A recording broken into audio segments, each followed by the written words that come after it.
excited today to bring here to Eugene a Seattleite, man who's started 6 startups in his career so far. He's raised millions of dollars, spent millions of dollars. He's also founded the Startup Grind in Seattle. He's done over 70 interviews with various startup people, everyone from the first president of Starbucks to the head of Zillow. He's got some really amazing stories and knowledge that he's picked up along the way from that. So there's only one requirement with Startup Grind, one thing that we do that's a little different than anywhere else, which is when you announce the speaker and you bring them to the stage for the chat, we ask that everybody stand up and give a standing ovation at the start for the speaker. So this is a mandatory standing ovation. So if you will please join me in rising and welcoming Mike to the stage.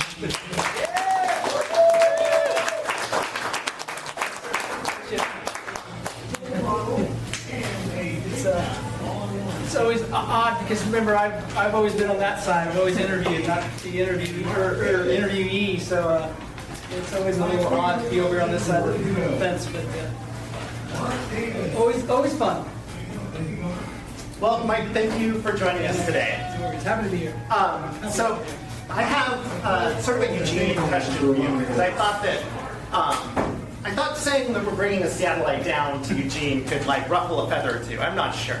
No. But one thing that you've done that I think everyone in this community would be really interested in is that you founded Survive the Streets, which is a nonprofit in Seattle. And I thought maybe you could tell us a little bit about that. And I also saw that you sort of founded it.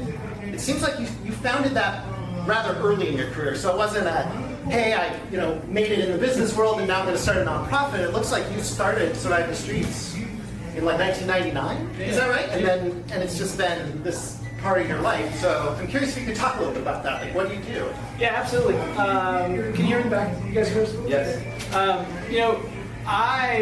When we moved to Seattle, my wife and I moved to Seattle, which was in '99, right? My wife's Canadian, so she'd never experienced Thanksgiving, right? So I loved to cook, and I made this huge Thanksgiving dinner. Of course, all the normal stuff you do as a U.S. person, American person. And so I had all this huge amounts of food. And at the end of it, she's like, what are we going to do with all this extra food? And, and we just kind of like, hey, there's 3 homeless guys that hang out around the corner, like a block away from our house. And we're like, let's just walk down there, give them a few plates of food, and, see what just talk with them a few minutes. And that's really how Survive the Street started. It was just that little conversation. So we hung out for probably 10 or 15 minutes, just chatted with them, and we're like, what do you guys really need to kind of make your life a little easier? And we're like, just socks. We're like, just socks. We're like, anything you want. You're like, we just want socks. Like, just dry, warm socks. That's all we really want. So we went the next day, got some socks, gave them to them, and that's how Survive the Street started. And every year it's gotten more and better and larger and faster and stronger, all that stuff. More gear, more people, more money, all that stuff. And we actually incorporated as a real 501c3 about 8 years ago. But yeah, we were just 2 goofballs. I mean, we didn't know. We just wanted to do that thing, right? And we've literally done it every year for Thanksgiving that we've been together. So we've never not done it. And we used to drive around our cars and just give away stuff. And now we actually have a pop-up store on Thanksgiving morning where we invite people in that are in shelters, and we give away warm weather gear. It's all new gear. We have personal shoppers that help them, and it's quite fun. We love it. I mean, it's what we do now. It's part of our life, and it's, all of our friends, of course, know it. And so, yeah, no, it's fun. We enjoy it.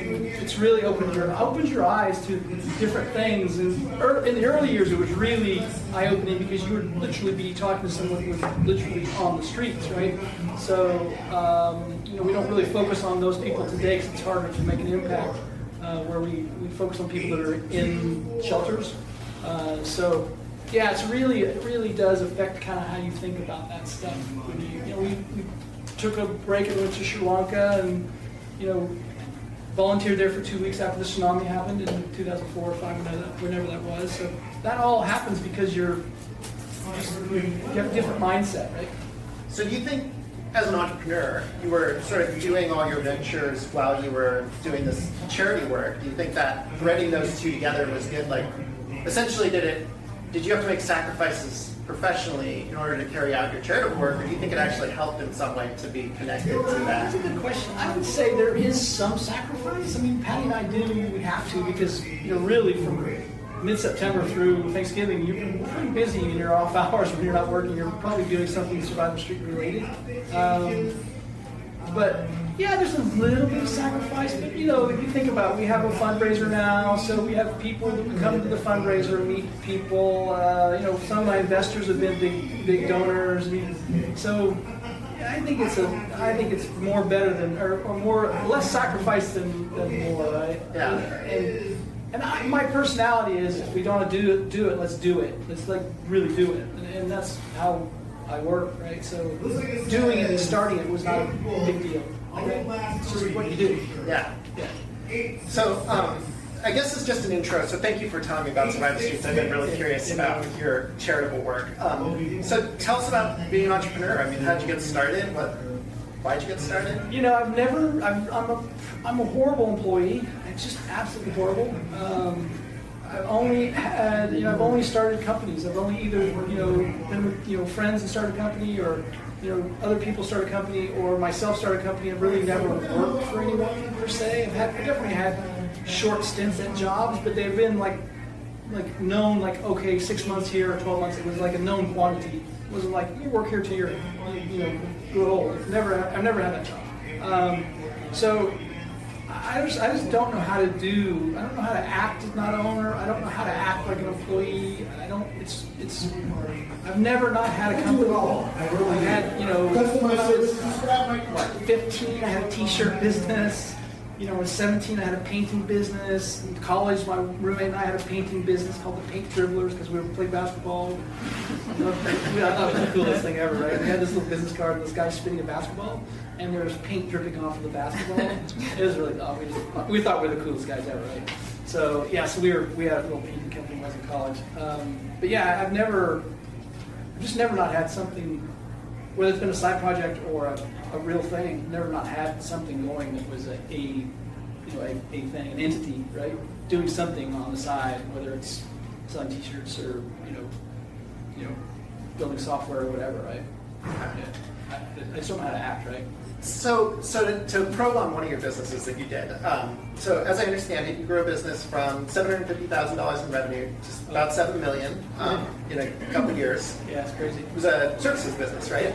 Yeah. And at the end of that, I'm only reading off your bio, so maybe you can characterize it, but you said it didn't end that great. Didn't end well. Didn't end well. No, it didn't end So well. maybe, I think there's several people in this room that may have been entrepreneurs or have service business related companies, and I think they'd love to know how to get to 7 million from 750,000, and then they'd also probably be interested in what went wrong.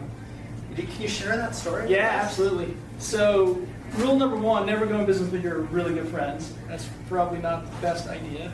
So I did that. We are no longer friends, as you might guess. Yeah, that was a really tough road.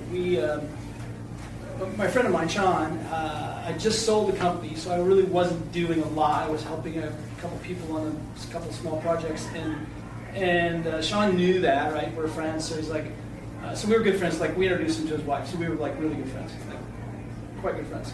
So he's like, hey, I'm hiring my first employee, my first real employee. It was an accounting bookkeeper person, and can you help hire? Can you help me interview and do that? I'm like, sure, happy to help out, right?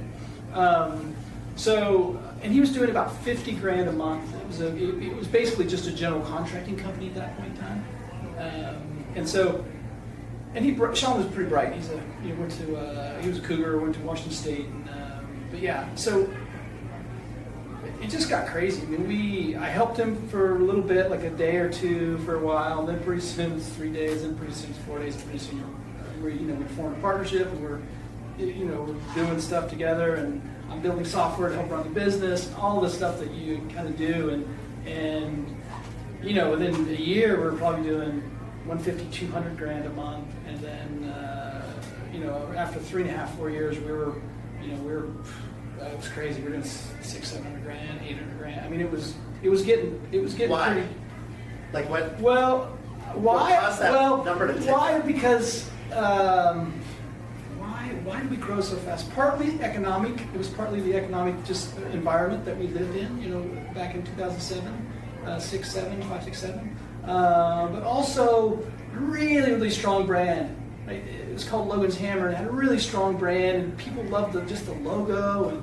And we hired really smart people, and like it just was working well. Like all the pieces worked well. Like I was the front guy, so I was talking to customers before they became customers, and Sean was the builder because I don't know anything about building. And we built these other companies around it, the support of the company. So we actually started 2 other companies within our company to be better, and so we just had a lot of things going well.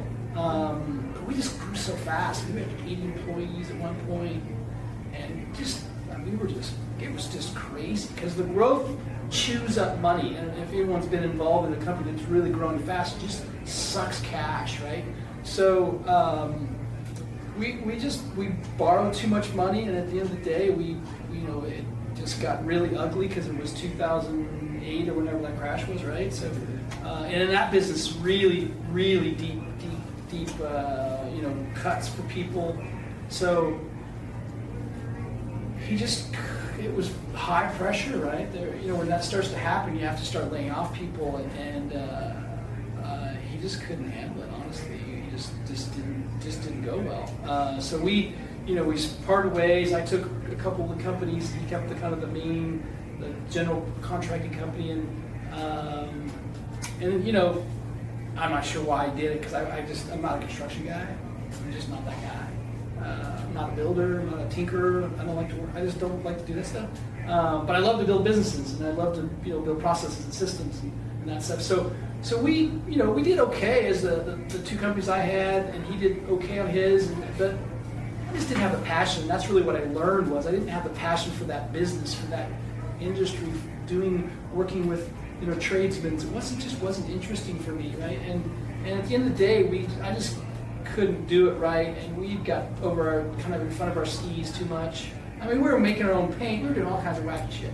It was just all crazy stuff, right? I mean, it was craziness. I mean, it was fun, but it was crazy. I had to go through personal bankruptcy. It was ugly. I mean, there was days where I literally would get up out of my bed. I would go lay on the couch in just a ball, trying to get my head straight where I could go into the office because I knew how bad it was. Like just so much pressure, just the ugliness of that kind of time period. So I mean, it was brutal. I mean, there was no other word for it. It was just really tough, and at the end of the day, like I said, I made a really couple of bad decisions, and I relied on one person a little too much on the finance side, and I didn't have a choice. It was like we were way underwater. My wife and I, really me. So we were able to sell our house, so that was okay. So we didn't have to go through that process. But we had to BK a personal bankruptcy, and it was brutal, man. I mean, that's what you do. But I'm smarter now. I wouldn't do the stupid stuff I did now. I mean, but that's a pretty hard lesson, right? It was a really tough lesson to go through. Yeah. I'm sorry. It sounds really painful. It was painful, but it's who I am now, right? You Yeah. go through those things in life, and you hopefully come out better on the other end of it, right? Yeah. Yeah. And stronger. Stronger, faster, better. Oh yeah, absolutely. Yeah. The things like my risk tolerance is super high, as you probably would guess. My risk profile is partly because I've been through so much. Yeah. That it's like, you can figure that out. Right. Like, maybe this will result in bankruptcy. Exactly. I know what that looks like. Yeah, I know what that looks like. Yeah, Maybe yeah. not. Yeah. So I've been through enough in my life to know that you get through stuff, right? You learn how to get through it, and you learn along the way, and you make sure you communicate with people so they're not blindsided with things. One of the hardest things I ever had to do was I walked into the we had a meeting. A meeting was like a Thursday morning meeting, and payday was Friday, and I had to tell the staff that I couldn't pay them, right? And there's 40 people standing there looking at me, and it's 7:30 in the morning, cold warehouse, and you're just, and I hardly slept the night before because I knew what I was trying. You don't look forward to that conversation at all. So that was one of the hardest things I've ever do is look those guys in the eye and say, and these guys they rely on that for rent. I mean, they fairly much live paycheck to paycheck, right? So it yeah, that was a tough few, probably about a year and a half of really ugliness. Yeah. 6 months probably deep ugliness, but probably a year and a half where I really was not excited about going to the office. Well, thank you for sharing that story. I mean, so the lesson, it sounds like, is get to 7 million and don't do it during the Great Recession. Yeah, it was part, like I said, part was economic, but part was just dumb decisions. We just got ahead of our skis. We were borrowing money to pay for the growth. Yeah. And you just couldn't do that forever, right? And I know that now. I'm a little smarter now, but yeah, it was just too fast. So if you go to the michaelgrabham.com, you can actually get to his website, and he has all 70 interviews that he's done in Seattle. And you've been fortunate enough to interview the first CEO of Starbucks, and Zillow, a bunch of B2Bs, a bunch of B2Cs. So I'm really curious if you could share with us, having done all those interviews, met some amazing people. Sure. I really recommend you all check out some of these things. Like, they're really incredible. Redfin was really good. And anyway, so of all these people you've talked to, like, can you distill it down a little bit and share with us some of the pearls of wisdom that if you were thinking of us as aspiring entrepreneurs, or I want to launch the next Zillow, like, what did you learn from talking with all these people? Yeah, I think I'm up to 125 interviews now. Because I've done a lot of stuff, one-offs, what I call one-offs that aren't Sharp Grind interviews that maybe I'm doing like on LinkedIn or whatever. So I've interviewed a bunch of people. It's just so natural for me to interview people. I'm just curious naturally. I like when we met, I'm just asking questions, right? I'm just asking questions because I want to learn stuff. But all of them, there's only been probably 2 or 3 what I would say bad interviews that just didn't go well because the guy wasn't really interested, or the lady wasn't into it, or whatever, or I did a bad job or whatever. But the thing that I hear most often for sure is you just gotta love the problem you're working on. Like, you really just gotta love it. Like, whatever problem you're solving, because most of us are hopefully solving a problem in your entity, the company, whatever you're starting. And many of you probably had that problem yourself. It was your own experience, like you had the problem, which is usually the best kind of way to start. But yeah, understanding that you just gotta fall in love with how the customer is dealing with that problem. Like, that is the key. Like, when you really deeply understand how that problem affects that customer, that person, it really allows you to kind of just really nail down the solution and have that perfect product market fit kind of thing. And because there's going to be rough spots. And here's what I know, and this is one of the things I learned early on from interviewing some of these smart people is every startup, and I say every, I'm going to say 99% of startups, whatever the first 3 months or 6 months is, whatever the idea when the product gets started, I will guarantee you it's wrong. Guaranteed it's wrong. What I don't know though is I don't know where it's wrong. Like, I don't know where it's wrong, but I know it's wrong. I know there's pieces of it that's wrong. And everyone's idea right now in your business, I will guarantee you, I can look at your business and probably find some bugs in it, right? But you don't know that. You just have to figure it out, right? You have to go through the process, the journey of figuring it out along the way. And that's the entrepreneur, that's the journey, that's the fun stuff, right? Is that crap that you go through. But that is the thing, is you have to learn through that, because you have to figure out where the mistakes are.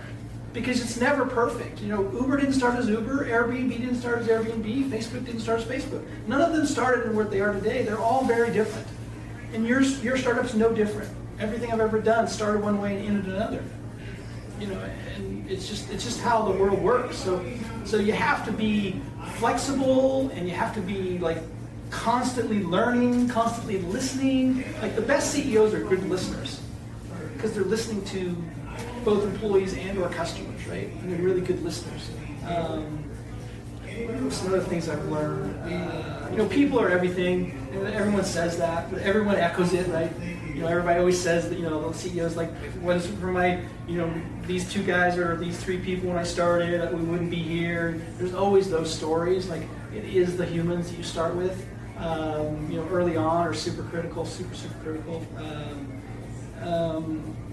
Yeah, I think what I hear more often than not though is outside of teams always definitely mentioned, but it is this understanding of the problem and really going after it, because that's really, and as a consultant, that's what I do now for a living. What I still find is people don't spend enough time on that inside of the equation of learning about it before they actually kind of start the company or start building the product. Like you didn't learn all that stuff yet. You're building a product. You haven't even learned it. It's like it's kind of you're putting the cart before the horse kind of thing. And that's the thing that I think is just the biggest mistake. And it's echoed by all the smart people say the same thing. It's like, and all of them will tell you that, like I remember, who was I talking to? Glenn Kelman from Redfin. He's the CEO of Redfin. Super, just really nice guy. Like he's kind of oddly nice. He's really a nice guy. And he talked about the fact that, because I asked him a question like, did you know what today was going to be, or excuse me, when you started, what today would be like? Did you know that was what it could be? He's like, absolutely not. No idea, right? And like Howard Behar from Starbucks, no clue Starbucks was going to be Starbucks. No clue. Like none of them had that clue. Howard Schultz had a little bit of an idea what it could be, but the other two, Howard and Orrin, had no idea. It's like there's no way they thought it was going to be like that. They were like 100 stores, maybe 100 stores, like in the Northwest. Like it wasn't even like, it's just, that's the thing, right? And they just keep hacking away at it, keep figuring out, keep listening to your customer. Pretty soon you got 100 and 200, now you're 300. All those things happen, right? So yeah, I mean, you could talk hours about that stuff, right? Those interviews. And I still every once in a while I'll peek at something just because I think I'm curious. Because they kind of mishmash in my head, right? Because I've done a lot of it. Awesome. I want to ask you more about that, but I think we're going to be short on time, and I want to get the ability for people to ask questions. So I have one more thing for you, and then I think we can do a little bit of Q&A if people have some questions to ask. Okay, so the last question I have for you is you've raised millions of dollars from investors. What advice? I want to raise $1 million from an investor. I think a lot of people want to raise millions of dollars from investors. Like, what do you? How did you raise $1 million from an investor? Like, what's your advice? Yeah, what's my advice in that? One, it's a relationship, right? If I'm going to raise, if I'm going to get a check for $100,000 from you, you have to like me at some level. You have to respect me and like me at some level. Otherwise, you're not going to give me a check. It's just, it is that way. So there is the relationship that has to happen. So you can't start too early to build relationships. Literally, you can't start too early. Like if you want to raise money next year, let's say the spring of next year, you should be out, what I call shaking hands and kissing babies right now. You should be out and talking to people and not raising money. You're just meeting people. You're getting to know people, because it is a two-way street when you're an investor, when you're raising money from an angel investor or a VC. It's a dual interview, right? You should be interviewing them as much as they're interviewing you, because that's a marriage, man. It is a marriage when you're taking money from an angel investor. Especially, it's easier to get divorced than it is to get rid of that angel investor. I mean, from a legal standpoint, it's much harder, right? Especially if you're successful. It's super hard, right? So you really have to create a relationship, and you cannot do that too early. Like, I'm a big, huge fan of networking just in general. I think it's important that, I just think it's important to be successful. I know different people, different people know me, and so when I need something, I can actually ask for favors or just ask for introductions or whatever. So it's a part of my DNA, right?